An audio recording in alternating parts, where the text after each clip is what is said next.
क्या आप अपने घर में एक ऐसी किताब रखना पसंद करेंगे जिसमें साफ लिखा हो कि आपका करियर, आपकी आजादी और आपकी इज्जत आपके टैलेंट पर नहीं बल्कि आपकी जाति पर डिपेंड करेगी? 25 दिसंबर 1927, महाद महाराष्ट्र, इंडिया के सबसे पढ़े लिखे इंसान जिनके पास कोलंबिया यूनिवर्सिटी और लंदन स्कूल ऑफ इकोनॉमिक्स की डिग्री थी, डॉक्टर B.R. अम्बेडकर। उन्होंने हजारों लोगों के भीड़ के सामने एक सदियों पुरानी किताब को आग के हवाले कर दिया। सोचिए, एक लॉयर, एक कॉन्स्टिट्यूशनल एक्सपर्ट, एक इंटेलेक्चुअल आदमी ने आखिर एक रिलीजियस किताब को क्यों जलाया? क्या उन्हें किसी धर्म से नफरत थी? नहीं, उन्होंने उस किताब को इसलिए जलाया क्योंकि उस किताब में एक ऐसा स्लो पॉइजन था जिसने हमारी सोसाइटी की नसों में घुसकर हमें सदियों के लिए खोखला कर दिया था, और उस किताब का नाम था द मनुस्मृति।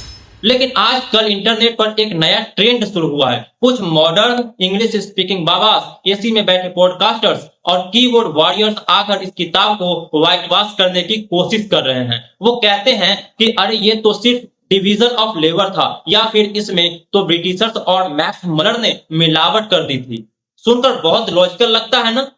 लेकिन ध्यान से सुनना, क्योंकि इस वीडियो के लास्ट में मैं आपको एक ऐसी कड़वी सच्चाई बताऊंगा जिसे सुनकर आपको रियलाइज होगा कि ये किताब 1927 में जल तो गई थी, लेकिन इसकी आग आज 2026 में भी आपके आसपास, आपके ही दिमाग में जल रही है। आज इन सारे फेक इंटेलेक्चुअल आर्गुमेंट्स का ब्रूटल पोस्टमार्टम करूंगा। मेरे हाथ में है deep historical facts, supreme court के ऑब्जर्वेशंस और उन संस्कृत वर्सेस की डायरेक्ट ट्रांसलेशंस जिन्हें आपसे हमेशा छुपाया गया है। Let's dive deep. किसी भी कानून या किताब को जज करने से पहले उसका हिस्टोरिकल कंटेक्स्ट समझना सबसे जरूरी है। कानून आसमान से नहीं टपकते, उन्हें सोसाइटी को प्रॉपर्ली कंट्रोल करने के लिए डिजाइन किया जाता है। एंशिएंट इंडियन लिटरेचर दो मेन पिलर्स में बटा है। पहला है श्रुति यानी वेद, और दूसरा है स्मृति, जो इंसानों ने सोसाइटी चलाने के लिए एज अ लॉ बुक लिखी। और इन्हीं स्मृति में सबसे नोटोरियस, सबसे पावरफुल निकल कर आई मनुस्मृति। लेकिन इसकी अचानक जरूरत ही क्यों पड़ी? हिस्ट्री ध्यान से देखें तो सेकेंड सेंचुरी BCE में जब मौर्य एम्पायर आखिरी सांसें गिन रहा था, तब इस देश में बुद्धिज्म का इक्वालिटी का मैसेज पूरे देश में आग की तरह फैल रहा था। लोग ओपनली बर्थ बेस्ड सुपरियॉरिटी पर सवाल उठा रहे थे। अब एक सिंपल लॉजिक लगाओ, जब सोसाइटी में इक्वालिटी आती है, जब सब बराबर होने लगते हैं, तो सबसे बड़ा डर किसे लगता है? उन्हें जो पावर के टॉप टायर पर बैठे हैं, जिन्हें मुफ्त की रिस्पेक्ट और बिना मेहनत के प्रिविलेजेस की आदत पड़ चुकी है।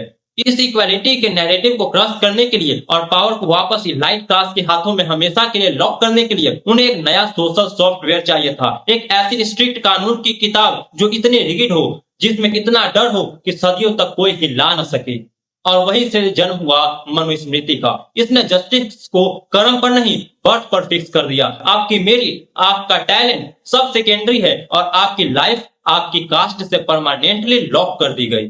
लेकिन यहाँ एक बहुत बड़ा सवाल उठता है, अगर ये किताब इतनी ही डेंजरस थी तो आज के पढ़े लिखे लोग इसे डिफेंड क्यों कर रहे हैं? क्योंकि दोस्तों, इस देश के 99% लोगों ने, जिनमें वो डिफेंड करने वाले भी शामिल हैं, उन्होंने मनुस्मृति कभी एक्चुअल में खोलकर पढ़ी ही नहीं। उन्होंने सिर्फ व्हाट्सएप फॉरवर्ड्स, फैमिली ग्रुप्स और प्रवचन में इसका एक फिल्टर्ड समरी सुना है। उन्होंने सिर्फ उतना ही बताया गया है जितना सिस्टम उन्हें बताना चाहता था। आपको फिल्टर लगाकर बोला जाता है कि अरे वर्ल्ड सिस्टम कोई भेदभाव नहीं, वो तो सिर्फ एक डिवीजन ऑफ लेबर था, जैसे किसी मॉडर्न कॉर्पोरेट कंपनी में डिपार्टमेंट्स होते हैं। लेकिन आज हम ये सारे फिल्टर्स हटाएंगे। आज हम किसी की समरी नहीं सुनेंगे, आज हम डायरेक्टली इस किताब का सोर्स कोड खोलेंगे। आइए बिना किसी मिलावट के पढ़ते हैं कि डिवीजन ऑफ लेबर की नाम पर मनु ने सोसाइटी के लिए एक्चुअली कानून लिखा क्या था। अगर ये सिर्फ काम का डिवीजन था तो भाई साहब प्रोफेशन चेंज करने की आजादी क्यों नहीं थी? आज आईटी कंपनी में एचआर का आदमी अगर कोडिंग सीख ले तो वो आईटी डिपार्टमेंट में जा सकता है, वो मैनेजर बन सकता है। लेकिन मनु के सिस्टम में ऐसी अपवर्ड मोबिलिटी परमानेंटली बैन थी। डायरेक्टली पढ़ते हैं मनुस्मृति को, चैप्टर 8 वर्स 413 एंड 414। एक शूद्र को अपर कास्ट की सेवा करनी पड़ेगी। अगर उसका मास्टर उसे आजाद भी कर दे तो भी वो अपनी गुलामी से आजाद नहीं हो सकता, क्योंकि ये उसकी नेचुरल स्टेट है। बताइए मुझे, क्या ये डिवीजन ऑफ लेबर है? नहीं, ये एक इंसान से उसका बेसिक ह्यूमन डिग्निटी छीन लेना है। ये ब्रूटल एक्सप्लॉइटेशन है। और इस सिस्टम का सबसे डेंजरस हथियार धर्म नहीं था, इसका सबसे डेंजरस हथियार था इकोनॉमिक्स। पावर हमेशा पैसे से आती है। अगर निचले जाति के लोग मेहनत करके पैसे कमा लेते तो वो एजुकेशन अफोर्ड कर लेते और अपने हक के लिए आवाज उठाते। इस रिविलियन को परमानेंटली रोकने के लिए ये लॉ लाया गया था। Chapter 10 verse 129। कोई भी शूद्र वेल्थ इकट्ठी नहीं कर सकता, चाहे वो कितना भी काबिल क्यों ना हो, क्योंकि अगर उसके पास धन आएगा तो वो अपर कास्ट को दुख देगा। This is the master stroke. एक पूरे वर्ग को लीगली अमीर होने से रोक दिया गया। पीढ़ी दर पीढ़ी लोगों को गरीबी के लूप में लॉक कर दिया गया और आज वही ठेकेदार आकर बोलते हैं कि तुम लोग इतने पिछड़े क्यों हो, सिस्टम तुमने बनाया और सवाल भी तुम ही पूछ रहे हो। वाह। आप सोच रहे होंगे कि इस हिस्ट्री का आज मेरी लाइफ से क्या लेना देना है। रुक जाओ, अब जो मैं बताने वाला हूं उसके बाद आपकी रूह कांप जाएगी। आज हमारा संविधान कहता है कि कानून की आंखों पर पट्टी है, कानून के सामने सब बराबर हैं, लेकिन मनु की दुनिया में कानून और पनिशमेंट आपके क्राइम पर नहीं, आपकी जाति पर डिपेंड करता था। सोचिए, आज सड़क पर एक रोड रेज का झगड़ा होता है। अगर एक प्रिविलेज्ड क्लास का इंसान किसी लोअर कास्ट को ओपनली गाली दे तो मनु के कानून में उस पे सिर्फ एक छोटा सा फाइन लगता था, लेकिन अगर उस आम आदमी ने गुस्से में आकर जवाब दे दिया तो पनिशमेंट क्या थी? Chapter 8 verse 270। अगर एक शूद्र किसी अपर कास्ट वाले को गाली दे तो कानूनन उसकी जीभ काट लेनी चाहिए। आज गाली देने पर डिफेमेशन केस होता है, वहां डायरेक्ट बॉडी म्यूटिलेशन था। लेकिन बात यहाँ खत्म नहीं होती। अगर आपने गुस्से में आकर उनका सिर्फ नाम ही डिसरेस्पेक्टफुल तरीके से ले लिया, चैप्टर 8 वर्स 271, अगर वो उनका नाम डिसरेस्पेक्टफुल से लेता है तो उसके मुंह में 10 उंगली लंबा गरम लोहा डाल देना चाहिए। इमेजिन कीजिए इस ब्रुटैलिटी को। आज किसी ऑफिस में कोई जूनियर एम्प्लॉय अपने बॉस को फर्स्ट नेम से बुला दे और कानून बोले कि इसके मुंह में जलते हुए लोहे की रॉड डाल दे। ये जस्टिस नहीं, ये सोसाइटी में टेरर मेंटेन करने का तरीका था। अब एक बहुत लॉजिकल सवाल उठता है, इतने ब्रूटल कानून होने के बावजूद आम लोगों ने सदियों तक बगावत क्यों नहीं की? क्यों लोग इस सिस्टम को चुपचाप सहते रहे? इसका आंसर है दुनिया का सबसे पुराना और सबसे कामयाब हथियार, द बैन ऑफ एजुकेशन। दोस्तों, फिजिकल गुलामी से निकलना आसान होता है, लेकिन दिमागी गुलामी से निकलने के लिए इंफॉर्मेशन चाहिए होती है। मनु के सिस्टम को पता था कि अगर लोअर कास्ट के लोगों ने पढ़ना लिखना सीख लिया तो वो इन कानूनों पर सवाल उठाएंगे, इसलिए उन्होंने ज्ञान को मोनोपोली बना लिया। Chapter 4 verse 80। किसी भी अपर कास्ट वाले को, शूद्र को, ना तो कोई इंटेलेक्चुअल गाइडेंस देनी चाहिए और ना ही उसे धर्म और सैक्रेड टेक्स्ट की एजुकेशन देनी चाहिए। एजुकेशन को कंप्लीटली और स्ट्रिक्टली बैन किया गया और अगर गलती से किसी निचली जाति के इंसान ने हिम्मत दिखाई और अपने दम पर धर्म का ज्ञान बांटने की कोशिश की तो पनिशमेंट क्या थी? फाइन नहीं, जेल नहीं। इसके लिए पढ़ते हैं चैप्टर 8 वर्स 222। अगर एक शूद्र एरोगेंस में आकर ब्राह्मण को धर्म का ज्ञान दे तो राजा को उसके मुंह में और कानों में खौलता हुआ तेल डाल देना चाहिए ताकि वो आगे से कुछ बोल या सुन ना सके। आज आप आरटीआई यूज करते हैं। एजुकेशन हर बच्चे का फंडामेंटल राइट है, लेकिन सोचिए उस डार्क एज के बारे में जहां स्कूल जाना, धर्म की किताब छूना या ज्ञान की बात करना एक कैपिटल पनिशमेंट थी। जब कई पीढ़ियों तक लोगों को एजुकेशन से कंप्लीटली दूर रखा गया तो उनका दिमाग सुन्न हो गया। उन्हें लगने लगा कि शायद हम पैदा ही इस ट्रीटमेंट के लिए हुए हैं। उन्होंने अपना टॉर्चर नॉर्मलाइज कर लिया। एजुकेशन का ये मोनोपोली और डर इंडियन हिस्ट्री का सबसे डार्क चैप्टर है। लेकिन सिर्फ डर से लोगों को कितने दिन गुलाम रखोगे? इंसान कभी ना कभी डर से आगे निकलकर बगावत कर ही देता है। इसलिए सिस्टम चलाने वालों ने एक और मास्टर स्ट्रोक खेला। उन्होंने इस गुलामी को एक ऐसी थ्योरी के साथ मिक्स कर दिया जिसके खिलाफ कोई इंसान सवाल उठा ही नहीं सकता। वो था थ्योरी ऑफ कर्मा, पिछले जन्म का पाप। ध्यान से समझना, इन्होंने साइकोलॉजी को कैसे हैक किया। अगर एक मजदूर को अपर कास्ट वाला पीट रहा है तो नेचुरली उसके अंदर गुस्सा आना चाहिए, लेकिन मनु के सिस्टम ने उस मजदूर के दिमाग में ये सॉफ्टवेयर डाल दिया कि भाई ये अपर कास्ट वाला तुझ पे जुल्म नहीं कर रहा, तू एक्चुअली पिछले जन्म में पापी था, तूने पिछले जन्म में बहुत बुरे काम किए थे, इसलिए भगवान ने तुझे इस जाति में पैदा किया है, ये तेरी सजा है। Game over. जब आपको ये बता दिया जाता है कि आपका एक्सप्लॉइटेशन आपके पिछले जन्म का पाप है, तो आप सिस्टम को गाली देना बंद कर देते हैं। आप विधि का विधान मानकर अपना एक्सप्लॉइटेशन चुपचाप सहने लगते हैं। ये ट्रैक इतना खतरनाक है कि आज 2026 में भी गांव में अगर किसी गरीब के साथ कुछ बुरा होता है तो वो सिस्टम या नेता को गाली नहीं देता, वो आसमान की तरफ देखकर रोता है, शायद मेरे ही कर्मों का फल है। अब तक आपको लग रहा होगा कि ये सारे स्ट्रिक्ट कानून और मौत का डर सिर्फ लोअर कास्ट के लिए थे। अब आते हैं इस देश के बाकी 50% हिस्से पर, हमारी औरतों पर। व्हाट्सएप यूनिवर्सिटी और डेली सोप्स में आपने एक लाइन बहुत सुनी होगी, यात्रा नर्यस्तु पूज्यन्ते रमन्ते तत्र देवता। जहां नारी की पूजा होती है वहां देवता बसते हैं। सुनकर बहुत एम्पावरिंग लगता है ना, लेकिन दोस्तों इसे इंटेलेक्चुअल धोखा कहते हैं। पहले एक औरत को देवी बोलकर चने के झाड़ पे चढ़ा दो और मंदिर में बैठा दो, और फिर उसी देवी का टैग लगाकर उसके पैरों में सदियों की जंजीर बांध दो, क्योंकि देवियों को आजादी थोड़ी चाहिए होती है, उन्हें तो बस भक्त चाहिए। आज सड़क पर किसी लड़की के साथ छेड़छाड़ होती है तो इस देश के सो कॉल्ड समझदार लोग क्या बोलते हैं? ताली दोनों हाथों से बजती है। उसने कपड़े ऐसे क्यों पहने थे?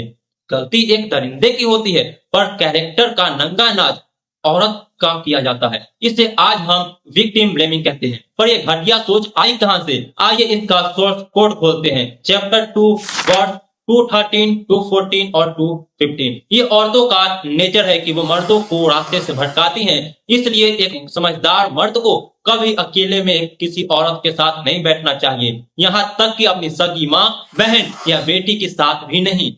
आप समझ रहे हैं कितनी भयंकर बात लिखी है? एक मर्द के दिमाग को इतना कंट्रोल फ्रीक, हाइपर सेक्सुअलाइज कर दिया गया है कि उसकी सगी माँ और बहन में भी खतरा दिखने लगा, और अपना कंट्रोल होने का पूरा बिल औरत के कैरेक्टर पर फाड़ दिया गया। आज 2026 में जो ठेकेदार लड़कियों के कपड़े नापते हैं, उनका दिमाग उसी 2000 साल पुराने कचरे पे चल रहा है।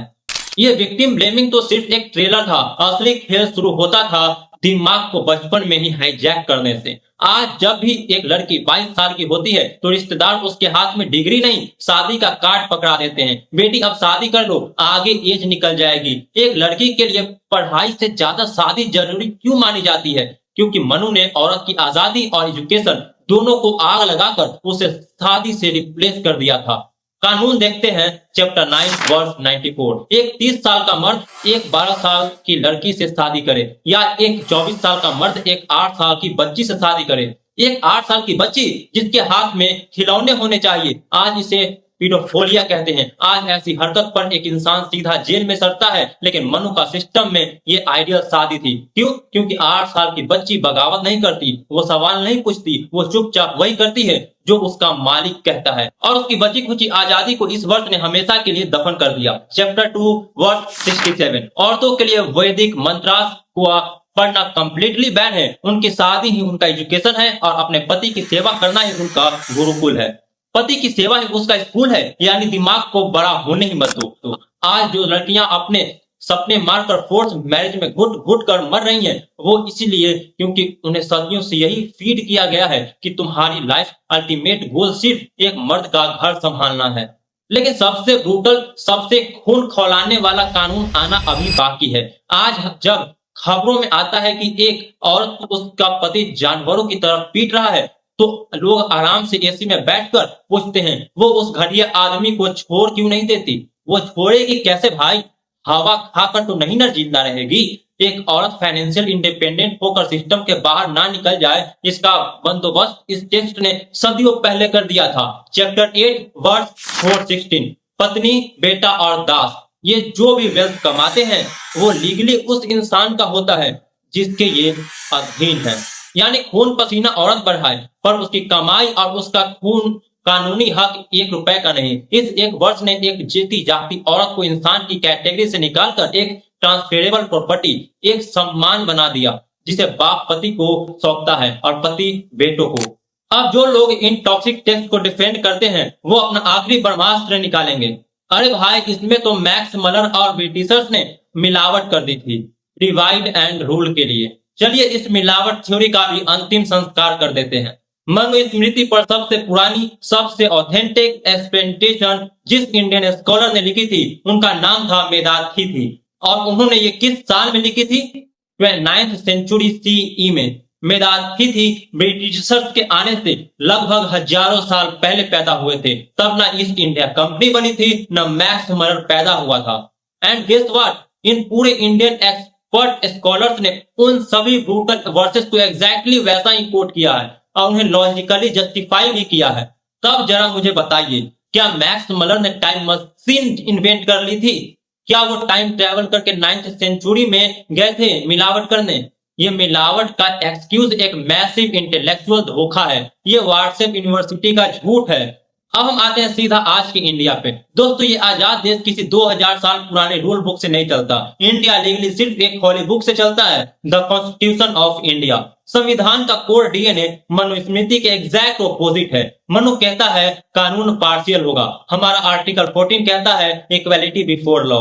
मनु शूद्र और औरतों को एजुकेशन से रोकता है। हमारा article 21A right to education देता है।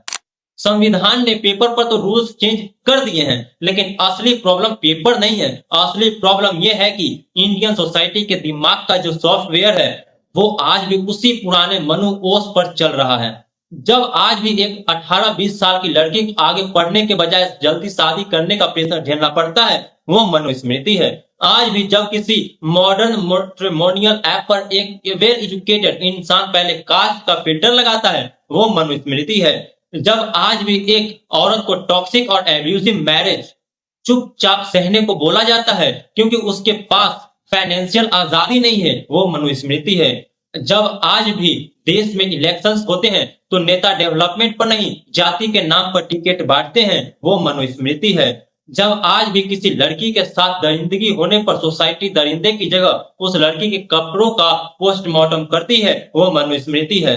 और जब आज भी इंटरकास्ट मैरिज लव करने पर लोग अपने ही बच्चों का ऑनर किलिंग कर देते हैं, तो वो बाप की इज्जत नहीं, वो दिमाग में घुसा हुआ मनु का स्ट्रिक्ट कानून है जो आज भी खून मांगता है। डॉक्टर BR अम्बेडकर ने 1927 में किसी धर्म पर अटैक नहीं किया था। उन्होंने उस ईगो को जलाया था जो एक इंसान को दूसरे इंसान से सुपीरियर बनाता था। इंडिया तब सुपर पावर बनेगा जब इस देश के 140 करोड़ लोग सिर्फ पेपर पर नहीं बल्कि प्रैक्टिकली देश और दिमाग से एक दूसरे को बराबर समझेंगे। जब हमारी आइडेंटिटी हमारा काम होगा, हमारी जाति नहीं। और अगर आप यहाँ तक पहुंच गए हैं तो मैं जानता हूँ आप सोसाइटी का वो हिस्सा हो जो प्रैक्टिकली सोच सकता है। ऐसी आवाजों को एल्गोरिथम हमेशा दबाने की कोशिश करता है। अगर आप सच में संविधान की ताकत और इक्वालिटी में बिलीव करते हो तो इस वीडियो को अपने दोस्तों, उन फैमिली ग्रुप्स में सर्कुलेट करो जहां आज भी फेक नॉलेज फॉरवर्ड होती है। उन्हें आईना देखना जरूरी है। नीचे कमेंट में आकर बताओ, क्या आज के मॉडर्न दौर में मनु माइंडसेट सच में खत्म हो गया है या उसने अपना रुख बदलकर मॉडर्न सोसाइटी में जगह बना ली है? Let's debate. आंखें खुली रखिए, दिमाग चलाते रहिए और सिस्टम से सवाल पूछते रहिए। This is AK blunt. जय हिंद, सत्यमेव जयते।